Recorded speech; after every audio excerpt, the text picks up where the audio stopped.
Bonjour et bienvenue dans votre chaîne L'Univers de SVT au Maroc.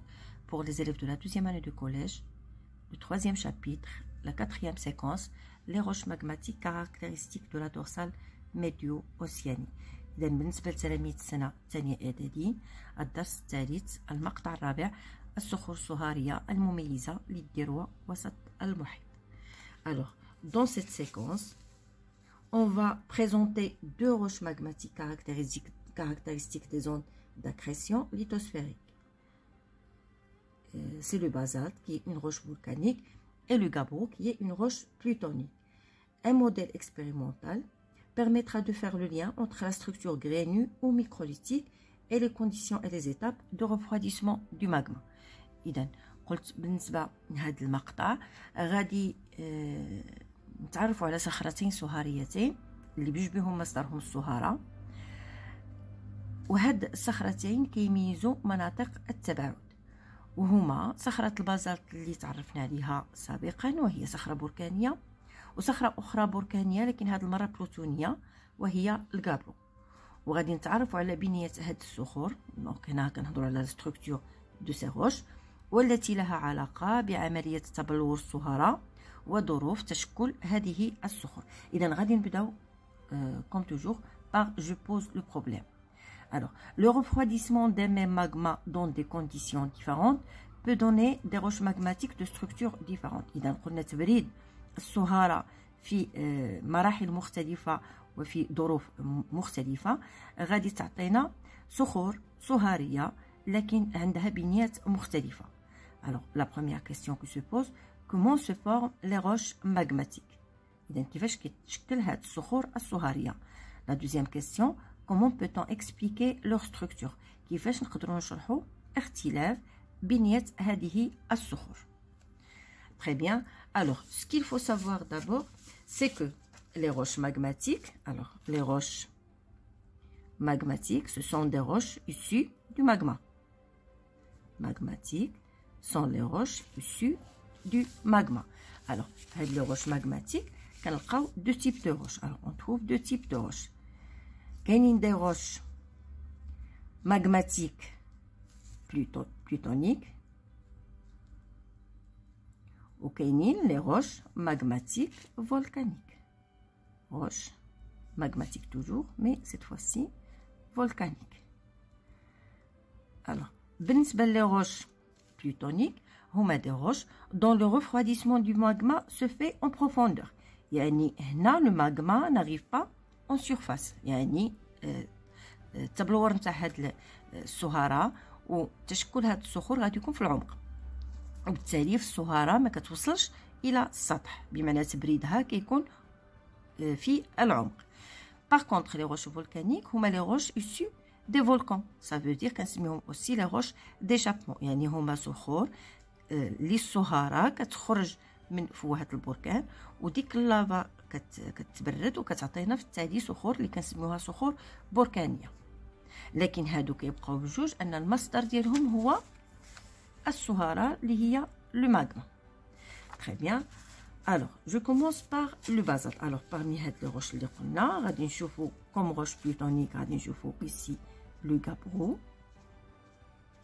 Exemple le gabbro.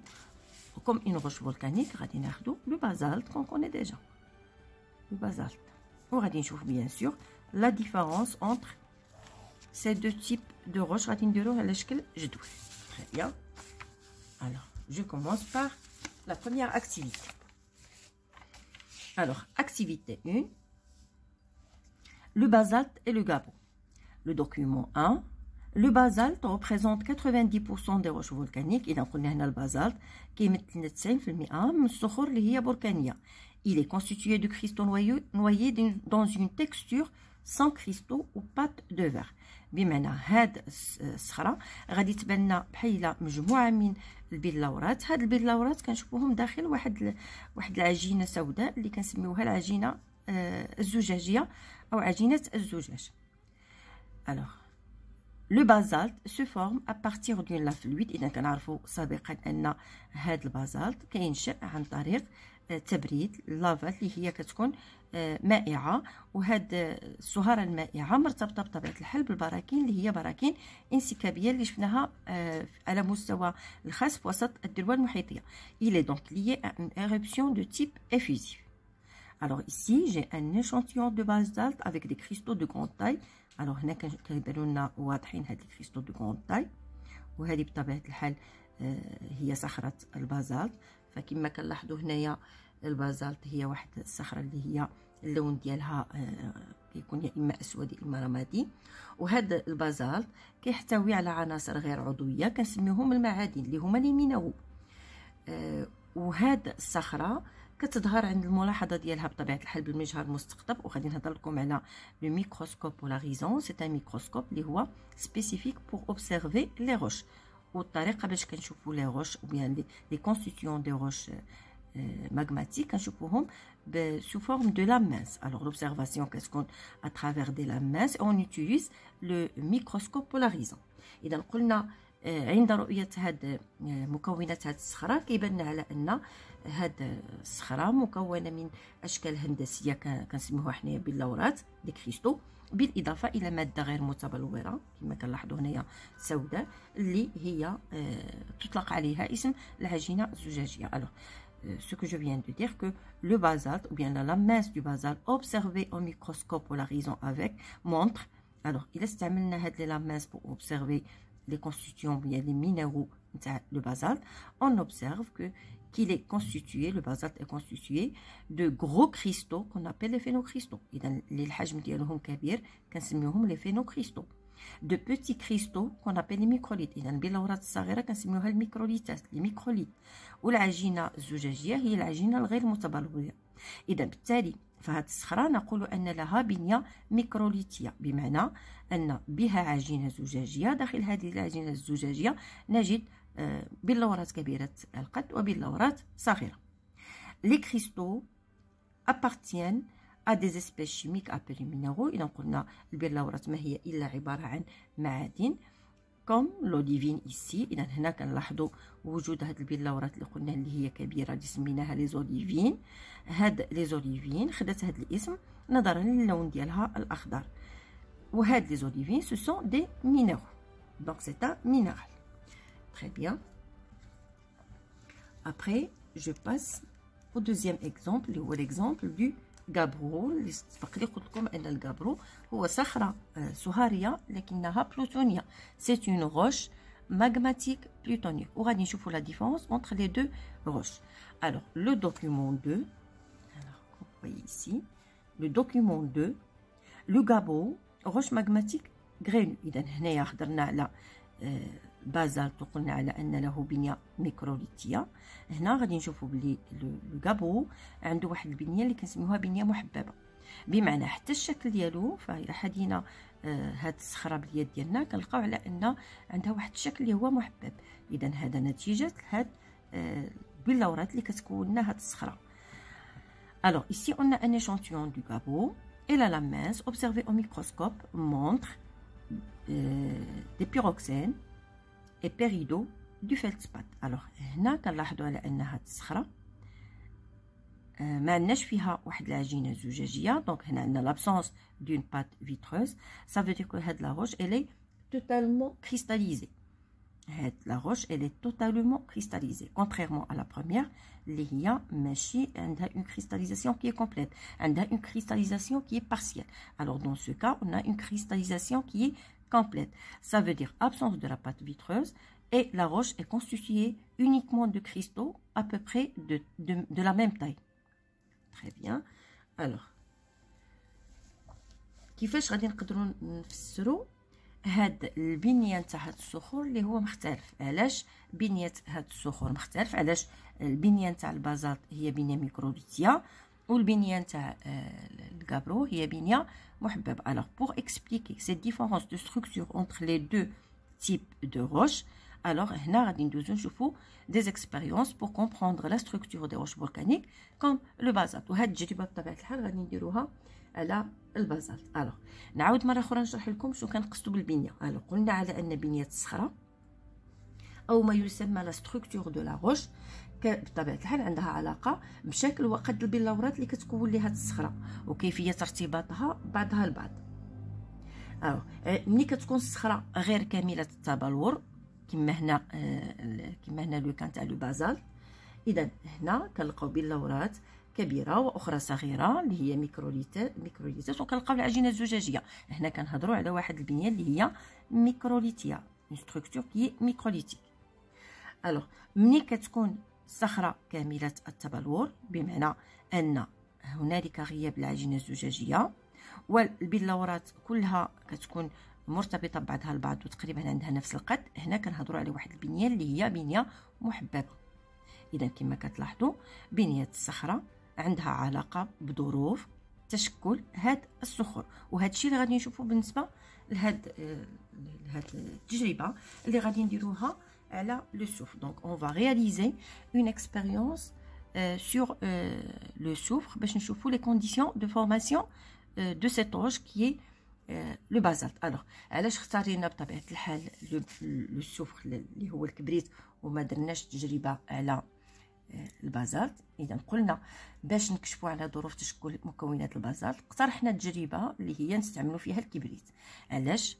فقط لان الكبريت كينصهر في واحد درجه حراره اللي هي درجه حراره عاديه اللي هي تقدر توصل ل 115 درجه مئويه، في حين ما يمكنناش نستعملوا البازالت اللي الا بغينا نديروا له واحد الانصهار خصنا نوصلوا لواحد درجه حراره اللي كتفوق 1200 درجه حراريه. اذا داكشي باش نفس التجربه او نفس النتائج غادي نحصلوا عليها، وبالتالي اختارينا هذا ليليمون اللي هو لو سوفر اللي هو الكبريت. Très bien. Alors, l'expérience, le soufre est un corps solide jaune qui fond vers 115 degrés Celsius. Lors de sa solidification par refroidissement, إذا غادي نحاولوا نبردوا هاد لو سوفر من بعد ما بطبيعة الحال ندوبوه. Il y a formation de cristaux dont la taille dépend de la vitesse de refroidissement. وبالتالي غادي نحصلوا على بلورات، وهاد البلورات عندها علاقة بسرعة التبريد، وهاد الشيء اللي غادي نديرو في هاد التجربة كما كتلاحظوا. الوغ شنو غادي نديرو؟ غادي نحاولوا ندوبوا الكبريت في هاد الاناء. بعد ذلك غادي نحاولوا نبردوا هاد الكبريت في ثلاثه تاع الظروف اللي هي مختلفه. الوغ اون فا شوفي لو سوفر جوسكا فيزيون بارسيال بلوتو توتال ici. Après on va faire refroidir هاد لو سوفر à des températures qui sont variables. Alors on va utiliser un refroidissement brutal, ça veut dire un refroidissement qui est très rapide. On va utiliser le glacé. Après, on va le refroidir à l'air ambiant, ça veut dire à une température ambiante. Et on va, dans la troisième expérience, la troisième condition, on va faire un refroidissement dans un bain-marie à 40 degrés Celsius. Et donc, le refroidissement sera très très lent. نعاود مرة أخرى هذا الشيء. إذا قلنا التجربة اللي غادي نديرو نتاع تصلب الكبريت، هاد التجربه هي بسيطه جدا. اذا غادي نحاولوا ندوبوا الكبريت ونحاولوا نبردوه في على شكل ثلاث ظروف اللي هي مختلفه. اذا غادي نديروا واحد التبريد اللي هو سريع جدا بواسطه الماء الجد البارد، يعني لو غلاسي، الماء المتجمد، وغادي نحاولوا نبردوه في حراره عاديه، حراره القاعه فقط، او غادي نحاولوا نبردوه بواحد الطريقه اللي هي بطيئه جدا باستعمال حمام مريم. اذا هادو هما لي 3 كونديسيون اللي هضرت عليهم. الوغ هاد الاكسبيريونس كنسميوها الاكسبيريونس موديل pour interpréter la structure microlitique des roches volcaniques comme le basalte. وهاد التجربه هي اللي غتوضح لنا علاش كنحصلوا على هاد لا ستركتور اللي هي لا ستركتور ميكروليتيك نتاع لي روش فولكانيك en général, comme le basalte par exemple. Alors, j'ai dit, une roche magmatique volcanique se forme à partir du refroidissement et de la solidification d'un magma. إذا كل الصخور الصهارية البركانية كتنشأ عن طريق تبريد وتصلب الصهارة. Ce magma part de la chambre magmatique. إذا هاد الصهارة كتنتقل بطبيعة الحال من الخزان الصهاري et traverse les fissures de la croûte terrestre، وكتصعد عبر شقوق الأرض أو الكروت اللي هي القشرة الأرضية pour aboutir en surface sous forme de volcan. وبالتالي فهي كتخرج عن طريق فوهات البركان. durant cette ascension، إذا خلال هذا الصعود شنو غادي نلاحظوا؟ la température diminue progressivement، بمعنى أن خلال صعود الصهارة درجة الحرارة كتبدا كتختلف، فهي ملي كتكون في الخزان الصهاري كتكون واحد درجة حرارة اللي هي جد مرتفعة. عندما تمر عبر الميدخانة غادي تكون درجة الحرارة نزلت شوية، ولكن غير عندما تصل إلى سطح الأرض، يعني بمجرد خروج هذا الصهارة نحو سطح الأرض عبر فوهة البركان، هنا غادي يوقع واحد التصلب اللي هو سريع جدا. et le refroidissement bien sûr، التبريد غادي يكون سريع جدا. Donc, une fois à la surface, le magma en contact de l'air se refroidit rapidement. C'est donc la diminution de la température qui assure le passage de l'état liquide à l'état solide. وبالتالي فهاد الحرارة اللي كتنقص هي اللي كتخلي هاد الصخرة كتمر من الحالة الدائبة اللي كانت عليها على شكل صهارة إلى الحالة الصلبة اللي غتعطينا صخرة بركانية صهارية. تري بيان. الوغ دابا غادي نرجعو لو بازالت وغادي نحاولو نشوفو العلاقة ما بين التبريد و بطبيعة الحال هذا التشكل البازالت اللي هو صخرة صهاري. الوغ شنو غادي نقولو هنايا؟ الوغ بالنسبة للبازالت لو غابرو قلنا على انهم صخور اللي عندهم تقريبا نفس الصهارة، يعني جايين من نفس الصهارة، لكن لا ستركتور ديالهم او البنية ديالهم هي اللي مختلفة. فشنو غادي نقولو على البازالت؟ الوغ لو بازالت قلنا عنده une structure qui est microlithique. Alors le basalte عنده structure microlithique.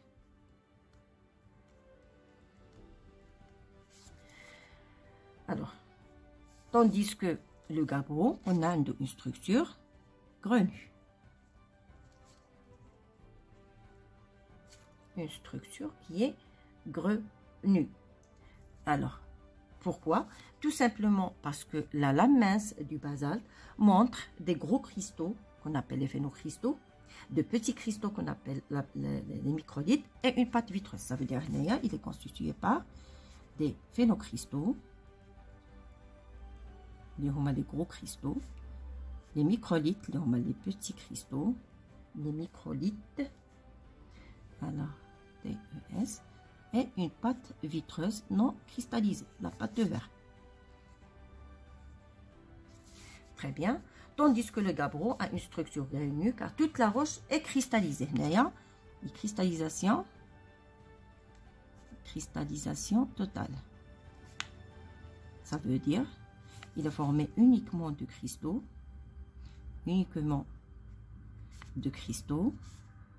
avec absence de la pâte vitreuse. Avec absence de la pâte vitreuse. Très bien. Avec absence, je l'ai dit, de la pâte vitreuse. Alors, les deux roches se distinguent aussi par la nature des minéraux d'hydrogène. Alors, après, pour le modèle expérimental, alors, on a un refroidissement qui est lent, qui atteint la formation de gros cristaux, alors que le refroidissement moins lent, qui atteint la formation de petits cristaux, des microlithes. Le refroidissement rapide, qui atteint la formation de la pâte vitreuse. Alors, les conditions de formation du basalte, le basalte se forme en 3 temps. Alors, le basalte se forme, alors la formation, le basalte se fait en 3 temps.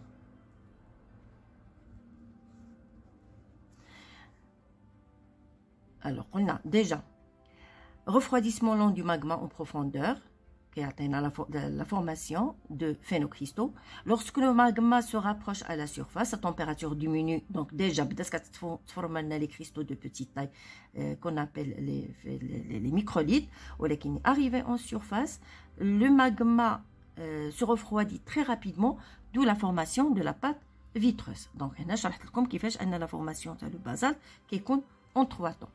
Alors, tandis que la formation du gabbro, alors le gabbro, c'est une roche magmatique plutonique, elle est issue du magma, mais le magma se refroidit et se solidifie totalement en profondeur. Donc, on a une formation en profondeur. Formation en profondeur.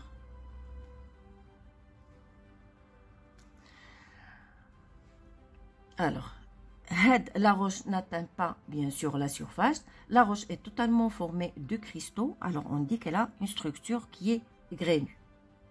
Très bien. Alors, les autres caractéristiques de les deux roches. Alors, بقات لنا حاجة وحدة اللي هي les compositions تاع les minéraux تاع les deux roches. Alors, pour le basalte, لقينا pyroxène, l'olivine, feldspath.